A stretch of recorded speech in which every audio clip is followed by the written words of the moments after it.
So guys आज अब हम आप लोगों को बता रहे हैं कि टैली में कंपनी कैसे क्रिएट करते हैं और उसके बेसिक फीचर्स है ना, ई इनवॉइस ई बिल टैली से ही कैसे बनाते हैं, उसकी कॉन्फ़िगरेशन के बारे में बता रहे हैं। ठीक है, ये फर्स्ट इनिशियल वीडियो है बिगनर्स के हिसाब से, तो आप उसी अकॉर्डिंगली अपना देखें।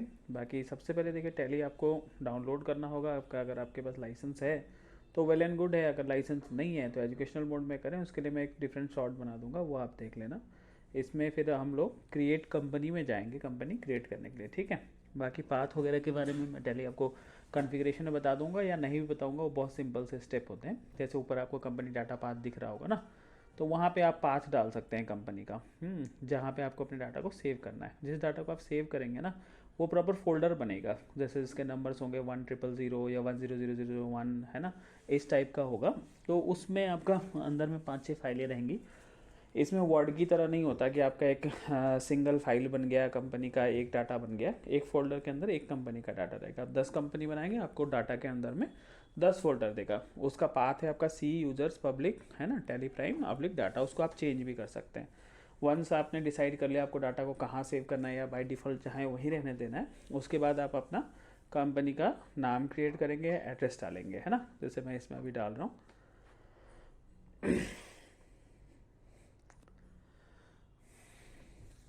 ठीक है, मैंने यहाँ नाम डाल दिया, एड्रेस डाल दिया। स्टेट ज़रूर डालें, स्टेट नहीं डालेंगे ये तो आपको ना IGST और वो सारे, अगर आप सीखने के पर्पज़ से भी बना रहे हैं तो IGST या लोकल GST में ना कन्फ्यूज़न क्रिएट करेगा टैली। तो वहाँ पे आप स्टेट ज़रूर डालें, डमी जो भी आपको बनाना है। या फिर अगर आप एक्चुअल कंपनी क्रिएट कर रहे हैं तो आपको डालना ही पड़ेगा है ना। यहाँ पे मैंने कुछ भी डाल दिया है, मोबाइल नंबर, ये डेट है जिस साल का आपको बुक्स बनाना है। अब जैसे अभी 22-23 चल रहा है, तो हमने 1/4/22 ले लिया। अब हम इसमें ना एक बार सारे फीचर्स को हमें इसमें कंपनी में एप्लीकेबल करना है, इसलिए मैंने वहाँ पे शो मोर फीचर्स को यस कर दिया है। मेंटेन अकाउंट ऑब्वियस सी बात है यस ही होगा, क्योंकि हमें अकाउंट्स तो चाहिए ही चाहिए है ना। कोई कोई होता है कि जिसको सिर्फ इन्वेंट्री चाहिए तो अकाउंट्स को नो करके रखता है। ठीक है,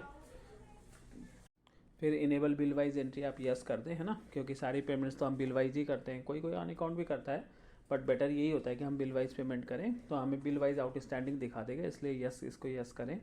कॉस्ट सेंटर क्या होगा उसके लिए मैं आपको एक डिफरेंट वीडियो में बता दूंगा, ठीक है, या फिर इसी वीडियो में लास्ट में बता दूंगा। थोड़ा सा कॉस्ट सेंटर एक मेजर चीज़ है कि हम किस पर्टिकुलर जॉब से कितना पैसा कमा रहे हैं। जैसे हमारे 10 जगह प्रोजेक्ट चल रहे हैं, तो वहाँ के लिए हमें कॉस्ट सेंटर यूज होता है कि जिस जैसे मान लो हम एक पुल बना रहे हैं है ना, 4 जगह बना रहे हैं, तो जो पुल है उसका नाम हमने रख दिया पुल वाई, तो उसके जितने खर्चे हैं परचेज के उसको हमने कॉस्ट सेंटर में डाल दिया, वाई में डेबिट कर दिया, तो हमें पता लग जाता है कि टोटल हमने इस पुल में इतने के सेल काटे हैं या इतने का हमने इसमें कमाया है और इतना हमने इस कॉस्ट सेंटर में खर्च कर दिया। बाकी जो हमारा सेल परचेज के बिल है वो नॉर्मल GST के हिसाब से चेंज नहीं होंगे, इसके लिए हम कॉस्ट सेंटर यूज़ कर दें। बाकी इन्वेंट्री अगर आपको स्टॉक चाहिए तो आप इसको यस कर लें। इंटीग्रेट अकाउंट और इन्वेंट्री, अगर अकाउंट और इन्वेंट्री दोनों को एक ही में करना है तो इसको भी आप यस रखें, या फिर अगर आपको अलग अलग चाहिए तो इसे नो कर लें। मल्टी प्राइस लेबल्स को नो ही रहने दें, वो बहुत डिफरेंट चीज़ें हैं, जनरली यूज़ नहीं होता। इनेबल बैचेस को आप यस कर सकते हैं, जैसे आप मेडिकल स्टोर में हैं जहाँ पे आपका एक ही आइटम के डिफरेंट डिफरेंट लॉट आते हैं है ना, या फिर आप फैब्रिक इंडस्ट्री में हैं जहाँ पे अलग अलग लॉट में का सिग्निफिकेंट इम्पैक्ट होता है। कोई भी ऐसा गुड्स जिसमें एक ही माल का अलग अलग, जैसे आपने कुछ माल सूरत से खरीदा, कुछ माल आपने अहमदाबाद से खरीदा, आप चाहते हैं हमको पता रहे कि ये सूरत वाला है या ये अहमदाबाद वाला है, तो उसको आप बैचेस को इनेबल कर सकते हैं ना। और मेडिकल के केस में आप एक्सपायरी डेट को भी यस कर देंगे तो आपको वो दिखा भी देगा। ठीक है, उसके बाद अब नेक्स्ट करते हैं। GST डिटेल को हमने यस कर दिया है ना, दिल्ली ये ऑटोमेटिक ले रहा है, हमने स्टेट डाला था। GST एप्लीकेबल फ्रॉम 1/4/2022 कर दें, जिस फाइनेंशियल ईयर से आप बुक स्टार्ट करते हैं। ठीक है, और यहाँ पे आप GST नंबर डाल दें अपना करेक्ट वाला। ठीक है, मैं यहाँ पे कुछ भी डाल रहा हूँ। इसके बाद आपकी GST रिटर्न मंथली है या फिर क्वार्टरली है ना, वो आप इसमें डाल दें।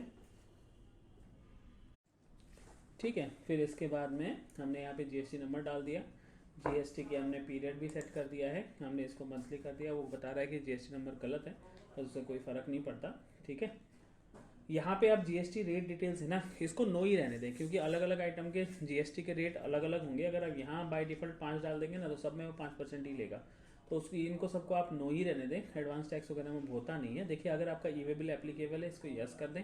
अगर आपकी टर्नओवर इतनी है 10-12 करोड़ से ऊपर है जिसमें आपकी ई इनवॉइस एप्लीकेबल हो जाती है, तो आप यहाँ पे ई इनवॉइस को भी यस कर दें। ठीक है, अभी इनवॉइस का डेट पूछ रहा है किस डेट से है। ई इनवॉइस के लिए आप बिल फ्रॉम प्लेस में बिल फ्रॉम का प्लेस डाल दें। जैसे आपका दिल्ली है, हमारे केस में तो हम दिल्ली डाल रहे हैं।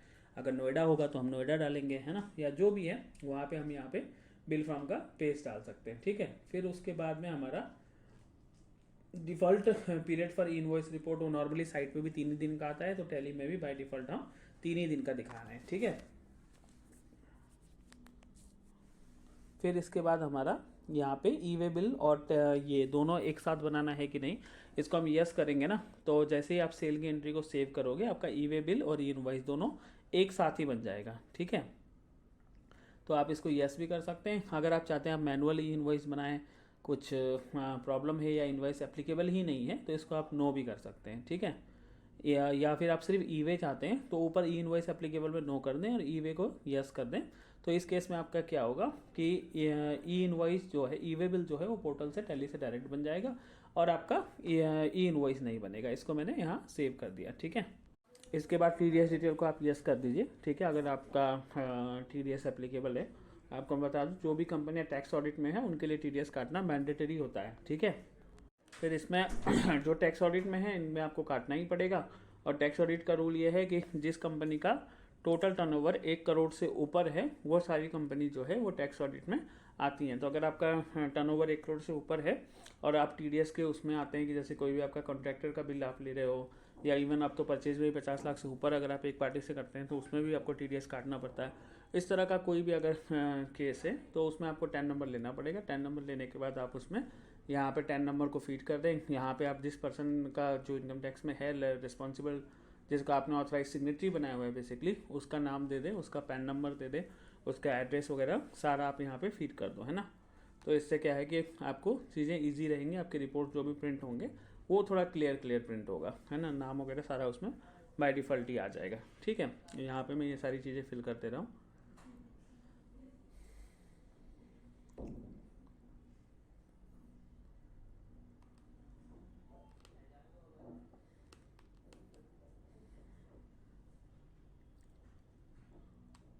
ये इग्नोर, इसको नो ही रहने दीजिए। यस भी कर सकते हैं अगर आप चाहते हैं कि टी डी एस 75,000 से नीचे 94C में ना कटे, या जो भी उसकी लिमिट्स होती हैं। ठीक है, अभी हमारी कंपनी क्रिएट होके रेडी हो गई है। ठीक है, अब इसके बाद हम आ जाते हैं कंपनी के मास्टर क्रिएशंस में कि हमें क्या क्या चीज़ें क्रिएट करना है। देखिए, क्रिएट करने के लिए सबसे पहला ही ऑप्शन था, मैंने क्रिएट उसमें दबाया। देखो, सबसे पहले ग्रुप दिखा रहा है ना। ग्रुप आपके अलग अलग तरह के हो सकते हैं, जैसे आपका जैसे जितने भी आपके खर्चे हैं उसको आपने इनडायरेक्ट एक्सपेंस में डाल दिया, जितने भी आपके डायरेक्ट के खर्चे हैं वो आपने डायरेक्ट में डाल दिया। डायरेक्ट और इनडायरेक्ट में क्या डालते हैं वो हम डिफरेंट वीडियो में इसके बाद जो सेकंड पार्ट आएगा उसमें डिस्कस करेंगे। क्योंकि हमने कॉस्ट सेंटर एप्लीकेबल किया था तो इसमें कॉस्ट सेंटर भी आ रहा है ना, तो उसमें आप कॉस्ट सेंटर डाल सकते हो। लेजर्स में जाके आप सारे लेजर क्रिएट कर सकते हैं, राइट। जैसे कि यहाँ पे देखो, अभी मैंने क्रिएट किया लेज़र में, तो वो विंडो खुल जाता है। वहाँ में आपको लेज़र का सिर्फ नाम फिल करना होता है और किस ग्रुप के अंदर डाल रहे हैं ना। ग्रुपिंग बहुत इंपॉर्टेंट है, इसी से आपका सारा कुछ होगा। अगर आपने कोई चीज़ में गलती कर दी है ना, अगर आपने कोई एक्सपेंस को कैपिटल में एंट्री ग्रुप में अंडर कर दिया, क्योंकि बाय डिफ़ॉल्ट कैपिटल ही दिखाता है वो, तो आपका पूरा profit and loss balance sheet सारा ही हिल जाएगा। तो ये ग्रुप कौन सा चीज़ किस ग्रुप में आएगा ये समझना बहुत ज़रूरी है। उसी तरीके से देखिए, इसमें हम कॉस्ट सेंटर, मैंने आपको बता ही दिया था क्या होता है, वो क्रिएट करेंगे जिससे हमें पता रहेगा कि कॉस्ट सेंटर क्या है। अगर आप डॉलर वगैरह में भी काम करते हैं और एक्चुअली डॉलर वगैरह में एंट्री करना चाहते हैं, जो कि बहुत रेयर केस है, तो हम यहाँ पे करेंसी भी क्रिएट कर सकते हैं और अगेन वाउचर टाइप भी, है ना। बाय डिफ़ॉल्ट जो इस पर 7-8 वाउचर होते हैं वो तो होते ही होते हैं। उसके अलावा भी अगर आपको वाउचर टाइप क्रिएट करना है तो वहाँ आप कर सकते हैं। सिमिलरली इन्वेंट्री मास्टर में आपके आप स्टॉक के ग्रुप क्रिएट कर सकते हैं। जैसे हमारा मान लो पॉट का काम है, तो प्रिंटेड पॉट को हमने एक जगह कर लिया और नॉन प्रिंटेड पॉट को एक जगह कर लिया, प्लास्टिक पॉट्स को एक ग्रुप में कर लिया, है ना। उसके अलावा स्टॉक आइटम में जाके फिर हम सिंगुलर आइटम क्रिएट कर सकते हैं अलग अलग। जैसे हमने पॉट के ही नाम रख लिए, प्रिंटेड ब्लू पॉट हो गया, या फ्लावर प्रिंटेड पॉट हो गया, या जो भी है ना, जो भी आपका स्टॉक का नाम है।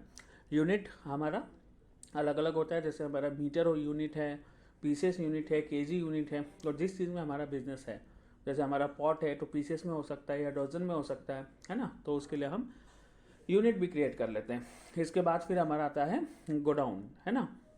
गोडाउन में हम क्या क्रिएट करेंगे कि अगर हमारे 2-3 गोडाउन है तो वहाँ पे हम डाल सकते हैं। एक्साइज में बहुत यूज़ होता था ये, जीएसटी में हालांकि थोड़ा सा गोडाउन अलग अलग ना भी करें तो बहुत ज़्यादा आफत नहीं आती है, बाकी अगर है तो आप कर भी सकते हैं। अदरवाइज हम अलग ब्रांच ही खोल देते हैं नॉर्मली जो प्रैक्टिस में है, ठीक है। इसके अलावा स्टेचुरी डिटेल्स हैं, जैसे जीएसटी की डिटेल्स हैं, ये सब भी हम फिल कर सकते हैं, बट वो हमने पहले ही फिल कर दिया है तो उसमें हमें अभी कुछ भी छेड़ने की ज़रूरत नहीं है, ठीक है फ्रेंड्स। तो आप लोगों को मोटा मोटी समझ में आ गया होगा कंपनी क्रिएट करना। बाकी सेकंड पार्ट में हम बताएंगे कि कैसे आपको सारे लेजर्स क्रिएट करने हैं, और कॉन्सेप्चुअल अंडरस्टैंडिंग भी हम आपको देंगे कि डायरेक्ट खर्चे क्या होते हैं, इनडायरेक्ट खर्चे क्या होते हैं, है ना। बाकी कोई चीज़ अगर आप को अल्टर करना है तो यहाँ क्रिएट के नीचे अल्टर है, वहाँ पे जाके आप अल्टर कर सकते हो।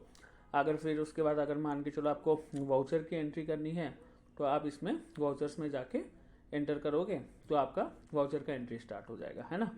फिर उसके नीचे आपका डे बुक है, पूरे दिन में आपने सेल परचेज पेमेंट रिसिप्ट जो भी करी है वो सारा का सारा आपका डे बुक में दिख जाएगा कि पूरे दिन में क्या एंट्री हुई है। बैंकिंग में जाके आप बैंक रिकन्सिलेशन वगैरह कर सकते हैं, ठीक है। उसके नीचे आपका बैलेंस शीट है जिसमें आपको पूरे साल का बैलेंस शीट दिखता रहेगा। प्रॉफिट एंड लॉस है जिसमें आपको पूरे साल की प्रॉफिट दिखती रहेगी। ये इतना सिंपल नहीं है ना। लास्ट पार्ट है आपका बैलेंस शीट और प्रॉफिट एंड लॉस, उसमें अभी आपको जाने में बहुत टाइम है ना। रेशियो एनालिसिस उसके भी बाद आता है ना। इसमें अभी आपको बहुत दूर है वो सफ़र, उसको अभी आप छोड़ दें, ठीक है। बाकी डिस्प्ले मोड रिपोर्ट में जाके आप cash flow, fund flow, outstanding bills, ये सारी चीज़ें देख सकते हैं। चूँकि हमने बिल वाइज एंट्री करी हुई है तो एग्जैक्ट हमें पता लग जाएगा कि ये बिल्स पेंडिंग है, ठीक है फ्रेंड्स। तो इस तरीके से आपको ये चीज़ समझ में आ गया होगा। बाकी कुछ कन्फ्यूजन है तो आप हमें बताएं, तो हम नेक्स्ट पार्ट में आपको वो कन्फ्यूजन क्लियर कर देंगे, ठीक है। बाकी अगर आपको अकाउंट्स में कहीं पे भी कोई भी टेक्निकल प्रॉब्लम आता है, कुछ भी दिक्कत आती है तो आप हमें कॉल कर सकते हैं या नीचे मैसेज कर सकते हैं, कमेंट कर सकते हैं, तो उस चीज़ को हम आपको एक्सप्लेन कर देंगे, ठीक है फ्रेंड्स। बाय। आप लोग हमारे वीडियो को लाइक और सब्सक्राइब जरूर करना ताकि आपको आगे भी अपडेट तुरंत के तुरंत मिलते रहें।